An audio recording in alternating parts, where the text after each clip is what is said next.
повод, который бы нам давал быстро принять решение, он вот просто, ну скажем, он вот был на поверхности. Поскольку мы ждали, мы сами не понимали, в чем дело, почему. По 13 участкам в течение 2 суток вы видели, вы навидели на сайте в ЦИК, где у нас, ведь опять-таки же наши достижения в онлайн-режиме, да, вводится протокол, если вдруг застряло, все, застряло 91, там 17, да, 99 и 16, да, 99 и 16, 99 и 16, да. Фактически итоги голосования на этих участках, а это почти 24,5 тысячи людей, да, которые там могли проголосовать, что они просто бездарно брошены, я не знаю, как так получилось, что это вообще они оказались бесходными. Я сейчас будем отдельно, почему там в нашей комиссии будем разбираться, по чьей вине так произошло.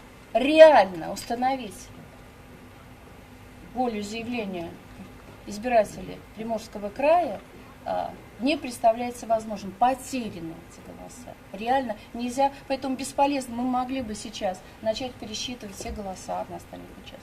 Да?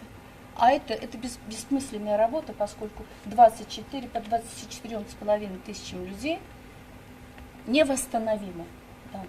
Это послужило, это совершенно серьезная, очень важная, скажем, причина, по которой мы сегодня приняли это решение. Я надеюсь, что комиссия к нам прислушается. По крайней мере, я надеюсь на это. Состав комиссии тоже, у них они народ представляют разные партии, но я надеюсь, что... Давайте посмотрим. Я надеюсь, что это не будет затягиваться. Мы готовы отменять, мы решительно настроены на отмену выборов, если будет на то повод серьезный. И я хочу, чтобы это знали все сейчас. Все те организаторы выборов со стороны, там, скажем, исполнительной власти, кандидатов, нашей комиссии, все, никому спуска никакого не будет. Я хочу сказать, что очень серьезный материал, который мы подготовили, президент в курсе. У меня, понимаете, говорит, нет никакой оглядки ни на кого. У меня есть четкая задача, которую президент поставил. Выборы должны быть честные, прозрачные, нормальные. Вы знаете, как обидно было? Просто взяли главную работу.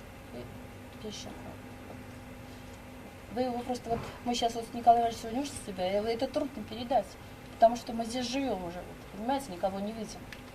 Столько сделали, чтобы, вы сами все видите, вы здесь работаете, стали все видеть, все прозрачно. Шаг за шагом идем, и вдруг раз такой удар под дых. Я это расцениваю просто как, знаете, как удар под дых.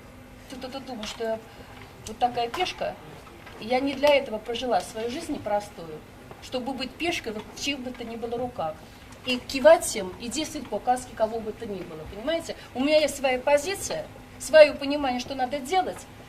Именно поэтому я на этом месте сейчас.